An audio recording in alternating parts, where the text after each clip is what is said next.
Hi, I welcome you all to this session where we are going to see how a microscopic, groundbreaking theory called the quantum theory made its inroads into our everyday lives.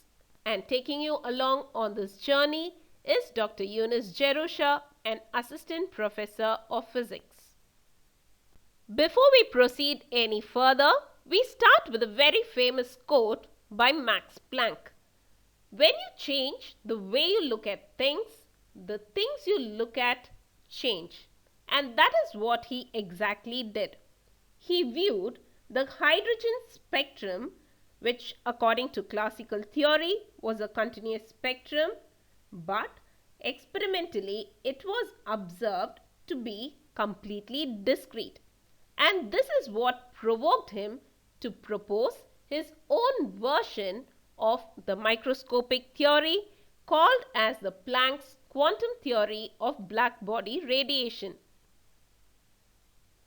In this session, we are going to obtain an expression for the energy density of a black body based on Planck's quantum theory of black body radiation. This Planck's quantum theory of black body radiation was introduced as Planck's hypothesis by Max Planck in the year 1900, and it consisted of a series of postulates which explain the nature of black body radiation. Let us have a look of some of these postulates. The first postulate is that he stated that the black body contains a large number of electronic oscillators or atomic oscillators, also called as Planck's oscillators, which vibrate with all possible frequencies.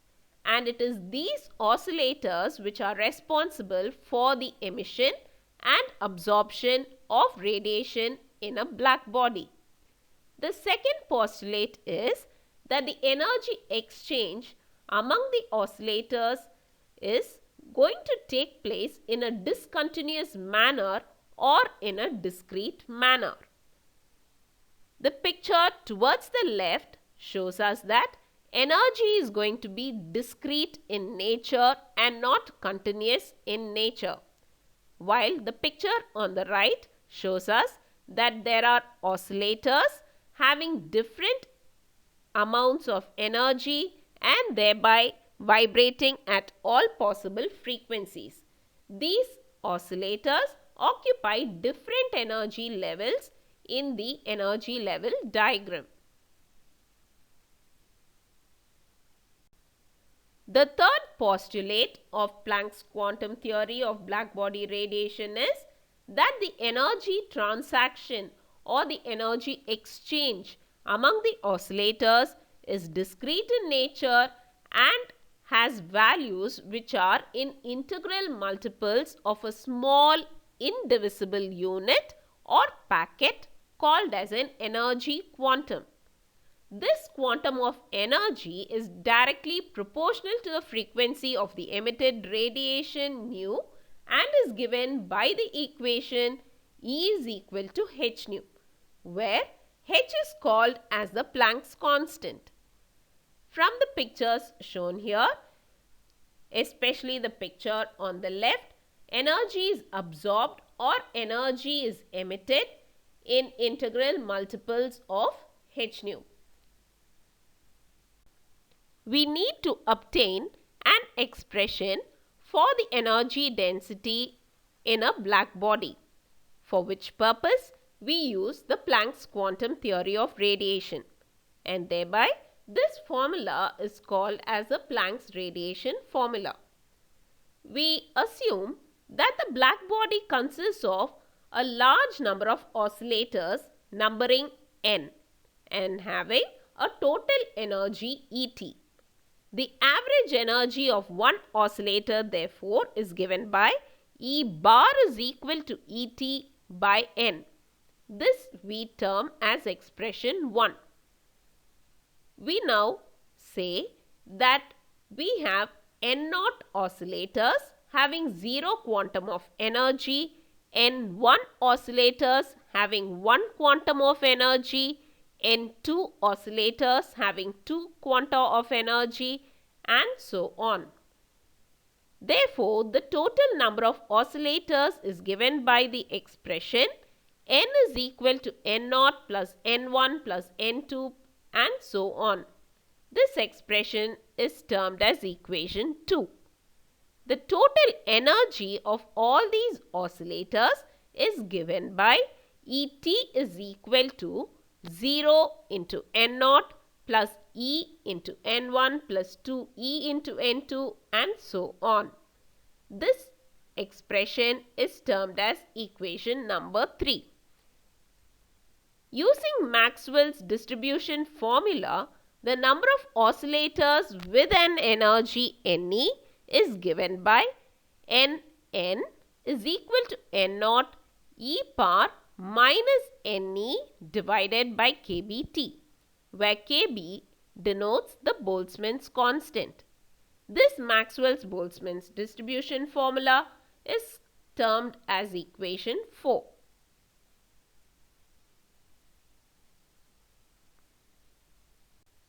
We now substitute various values for n, such as 0, 1, 2 and so on. When n is equal to 0, we have n0 to be equal to n0 itself, since e power 0 is equal to 1. This we call as equation A.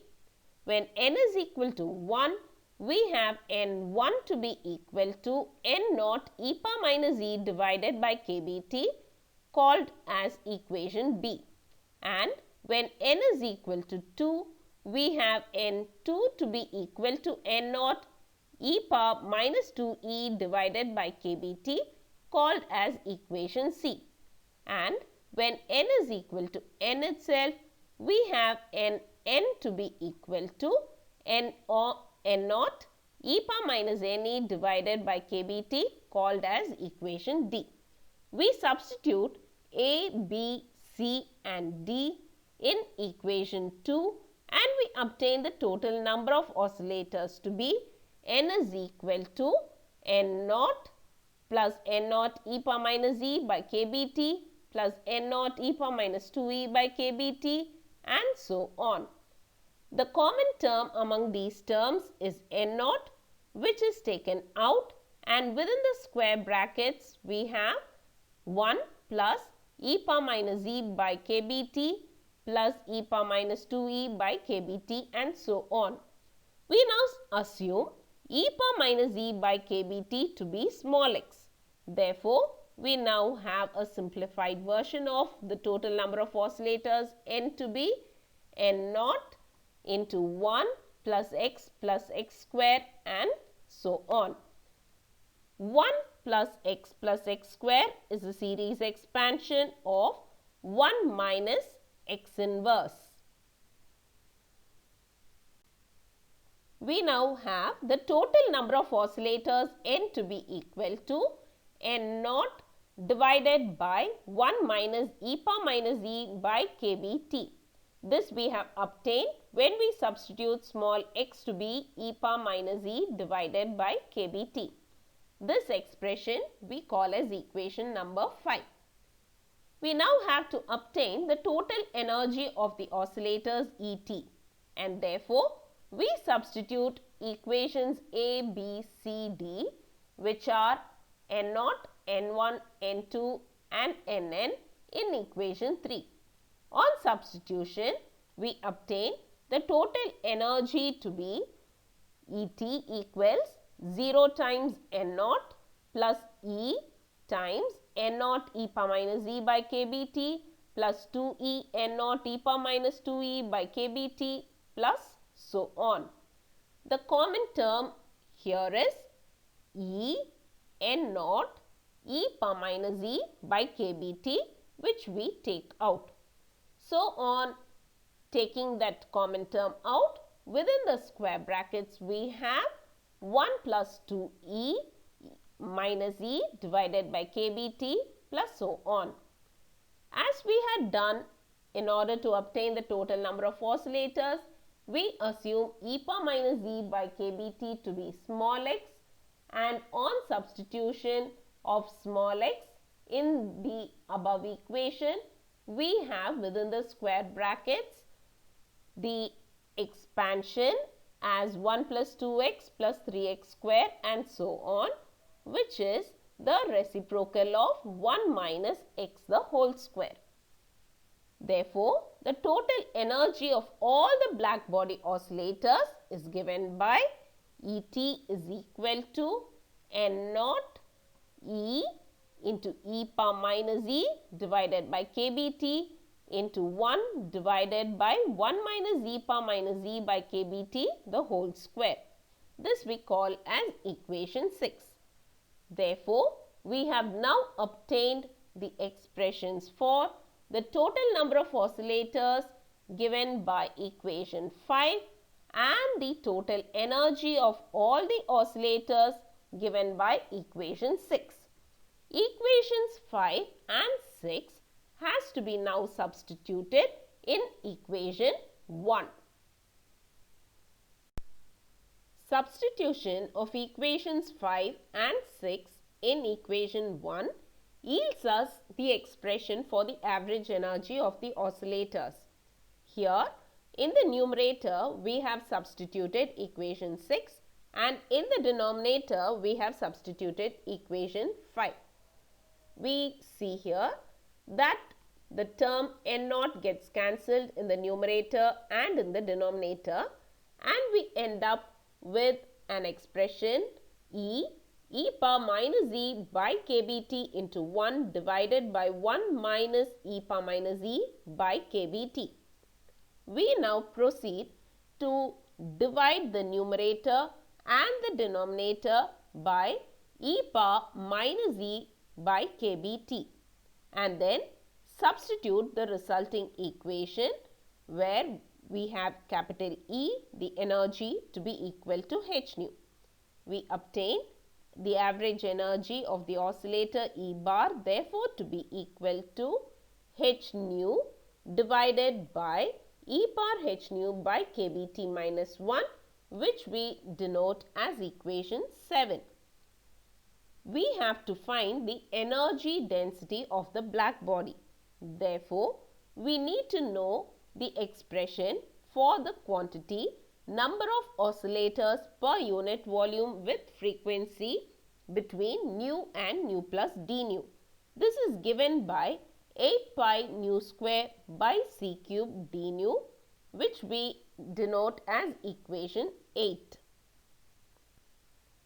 The energy density or the total energy per unit volume of a black body is obtained from the product of the number of oscillators per unit volume and the average energy of the oscillator, which is denoted by E nu d nu, which is equal to 8 pi nu square by c cube d nu, which is the number of oscillators per unit volume, multiplied by the average energy of the oscillator, which is h nu, divided by e power h nu by kBt minus 1.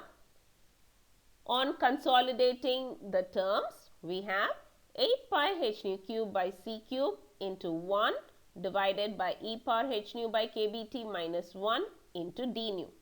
The d nu on the right hand side and the d nu on the left hand side both get cancelled out, and we have E nu, the energy density, to be equal to 8 pi h nu cube by c cube into e power h nu by kBt minus 1. This is expression number 10, and it has a name, the Planck's radiation law in terms of frequency nu. We need to obtain this Planck's radiation law in terms of wavelength lambda. For that, we substitute nu as c by lambda and differentiate nu with respect to lambda and obtain d nu to be minus c by lambda square d lambda. These two expressions are substituted in equation 9, and after substitution and simplification, we have the energy density denoted by E lambda to be 8 pi hc by lambda power 5 into 1 divided by E power hc by lambda kBt minus 1, which we call as equation 11. And this equation too has a name. This is only the Planck's radiation law in terms of wavelength lambda. We now deduce or obtain the expression for the Wien's displacement law. It is well known from classical physics that Wien's displacement law is valid only for the shorter wavelength range. And therefore we know that lambda holds a small value. Since lambda is small, E power hc by lambda kBt is going to be quite a large value when compared with 1. We go ahead with this approximation in the denominator of equation 11, and we therefore have the denominator of equation 11 to change as E power hc by lambda kBt, which on substitution in equation 11 we have E lambda, the energy density, to be equal to 8 pi hc by lambda power 5 into E power minus hc by lambda kBt. Looking at this expression, we have 8 pi hc to be a constant, which we denote by C1. Similarly, in the exponential term, we have hc by kb, which is also a constant, and we denote that by C2.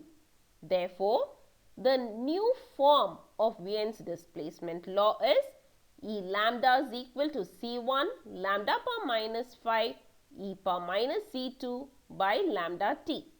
This is equation number 12, where we have made the substitutions for C1 as 8 pi hc and C2 as hc by kb.